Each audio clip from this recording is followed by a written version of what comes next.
फुटला आणि त्यानंतर यवतमाळमध्ये सुद्धा पेपर फुटलेला आहे। सर्वात पहिले साम टीव्हीने हे एक्सक्लुझिव्ह बातमी दाखवली होती। मात्र पहिल्या दिवशी जर मराठीसारख्या पेपरला खरं तर पेपर फुटत असेल तर ही किती गंभीर घटना आहे, या सगळ्या संदर्भात बोलण्यासाठी आपल्यासोबत नागपूर विभागाचे अध्यक्ष जे आहे चिंतामण वंजारी सर आहे। सर, मराठीसारखा पेपर फुटतोय, दुर्दैव आहे महाराष्ट्राचं। अतिशय दुर्दैवी घटना आहे। खरं तर मायबोली आपला मराठी विषय आहे, यामध्ये असा प्रकारच घडता कामा नये आणि घडला असेल तर राज्य मंडळ त्यावर योग्य तो निर्णय घेईल। सर, कशा पद्धतीने आपल्या नागपूर विभागाची तयारी केली आहे? लगतच्या जिल्ह्यामध्ये यवतमाळमध्ये पेपर फुटतोय, तिकडे जालन्यात पेपर फुटतोय, उड्या मारून भिंत्यांवरून लोक जाताना दृश्यांमध्ये आपण साम टीव्हीने दाखवलेलं आहे। कसं पाहता सर?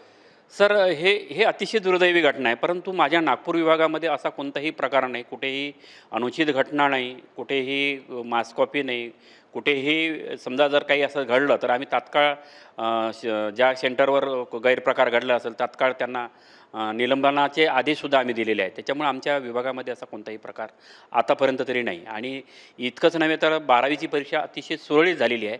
आज 10वीचा पेपर होता आणि ही जी जालन्यामधली घटना दिसते ती अतिशय दुर्दैवी दिसत आहे।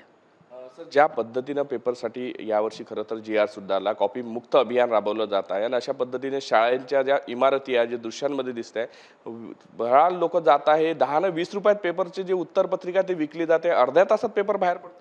आणि निश्चितच त्यावर राज्यमंडळ आमचा निर्णय घेणार आहे आणि यावर्षी असे जर काही प्रकार असेल तर त्या ठिकाणचं सेंटर कायमस्वरूपी बंद होणार आहे।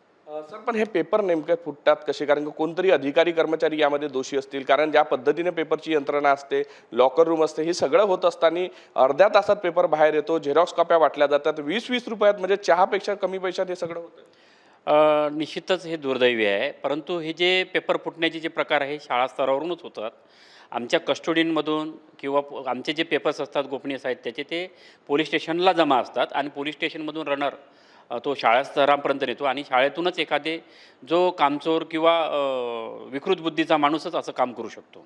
कुठेतरी वर्षभर सर विद्यार्थी करतात, स्पर्धा आहे आता, एक तर 100% रिझल्ट लागत असताना काही ज्या शाळा आहे त्यांनी हा एक प्रकारे धंदा चालवला आहे, जे मुलांना पास करण्यासाठी अशा कॉप्या पुरवल्या।